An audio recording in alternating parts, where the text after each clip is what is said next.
Analyzing new census data, finding 67 million Americans don't speak English at home. Of those, 41 million speak Spanish, making the language more prevalent in homes than in all but 3 countries in Latin America.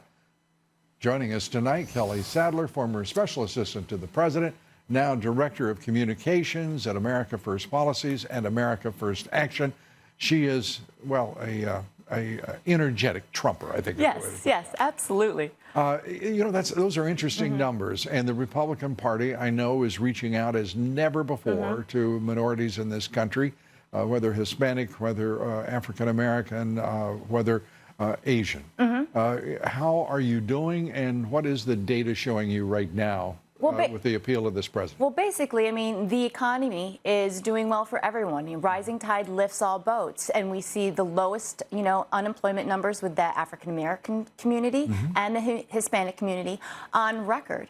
And these communities are recognizing that. I mean, the fact that the president passed the First Step Act in criminal justice reform, something that the Democrats were never able to do, and got that through bipartisan lines. There's a lot of great things that he's done through the opportunity zones in these communities like Baltimore, in these inner cities, with his tax reform, that's allowing a lot of new investment to come in, and people are feeling it. They're feeling it in their pocketbooks, and that's what really matters when they go to the voting polls, is whether or not they're feeling the economic prosperity this president has provided them. And I think the big question for a lot of Republicans, certainly, is how powerful is the Get Out the Vote organization of both the Republican National Committee and as well as the Trump 2020 campaign. Well, I mean, it's unbelievable. The RNC and the campaign have done a great job of, you see these massive rallies, these 20,000 plus rallies. Well, that doesn't even count the people who've RSVP'd. They're unbelievable at capturing the data that's coming out of this. That tells me what President Trump is doing. Yes.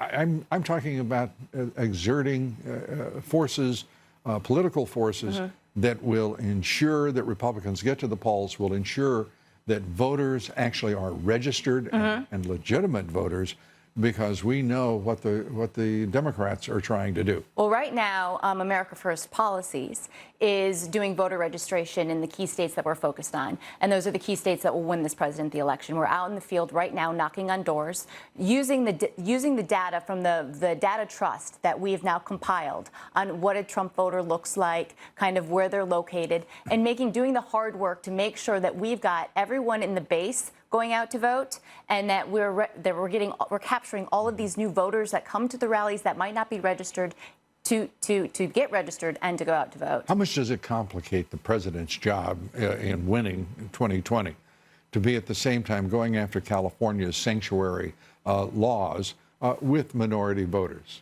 Listen, this is a law and order president, and I think this resonates with all communities. Listen, when you have, where I'm from the Beltway, I'm from the Swamp, I'm from Washington, in Montgomery County, just this summer, over a period of 45 days, there were 9 illegal immigrant arrests over these just brutal sexual assaults. Right. And Montgomery County is a sanctuary city where they were not cooperating with ICE when they brought these guys in custody. They were basically just re-releasing them into the community.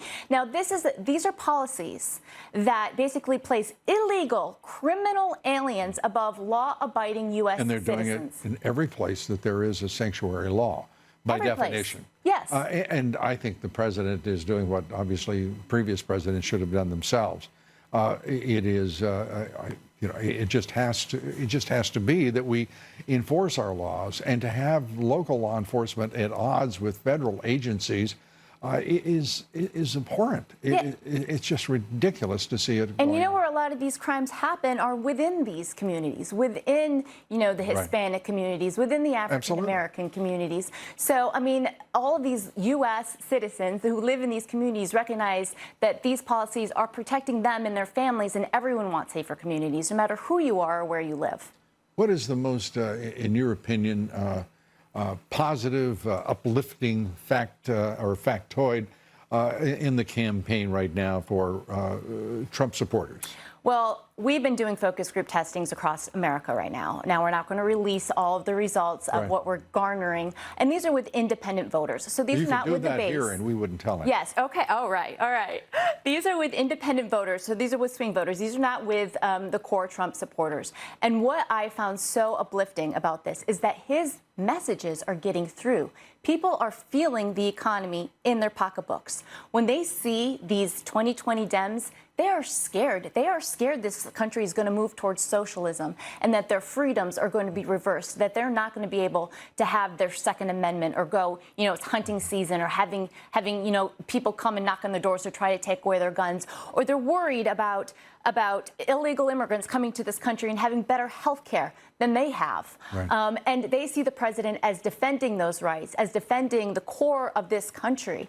And, even though they might be reluctant voters, they're still going to come out and vote for him. Well, I hope they're enthusiastic voters because without question, this president he's doing extraordinary things for this country. You know what else? They see this impeachment thing as a charade. They see it for what it is, a fraud and a charade.